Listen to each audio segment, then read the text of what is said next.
नमस्कार शेतकरी मित्रांनो, स्वागत आहे तुमचं पुन्हा एकदा आपल्या कृषीराज या यूट्यूब चॅनलमध्ये, तसेच कृषीराज या फेसबुक पेज आणि इंस्टाग्राम पेजमध्ये सुद्धा.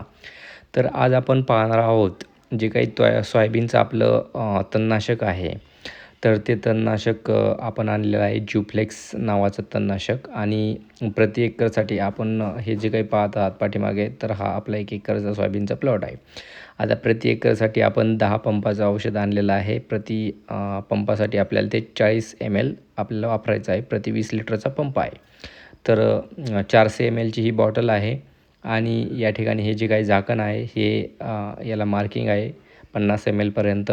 तर आपल्याला 40 ml पर्यंत हे झाकण भरून घेऊन प्रति पंपासाठी, म्हणजे 20 लिटरचा पंप असेल तर त्यासाठी तुम्ही 40 ml टाकायचं आहे. आणि जर तुमचा 15 लिटरचा पंप असेल अथवा 17 अथवा 18 लिटरचा पंप जर असेल तर तुम्ही प्रतिपंपासाठी 30 ml औषध हे काय आहे टाकायचं आहे यामध्ये.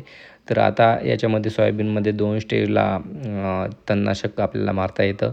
एक प्रीमध्ये असतं, ते तुम्हाला सोयाबीन पेरणी केल्यानंतर 72 तासाच्या आतमध्ये मारायचं असतं. आणि एक पोस्ट इमर्जन्सी हेर्बिसाइड, म्हणजे तुम्ही सोयाबीन पेरल्यानंतर तुम्हाला 21 दिवसानंतर ते मारावे लागते. तर आपण हे 21 दिवस झालेले आहेत आपल्या सोयाबीनला. आपली पेरणी जी काय आहे ती 29 जूनची आहे आणि आज 20 जुलै आहे. तर आपल्याला 21 दिवस झालेले आहेत. त्यामुळे आपण हे जे काही पोस्ट इमर्जन्सी हेर्बिसाइड यामध्ये आपण मारत आहोत. आणि आता तुम्हाला ही माहिती जर आवडली असेल तर हा व्हिडिओ सर्व शेतकरी मित्रांना शेअर करून चॅनल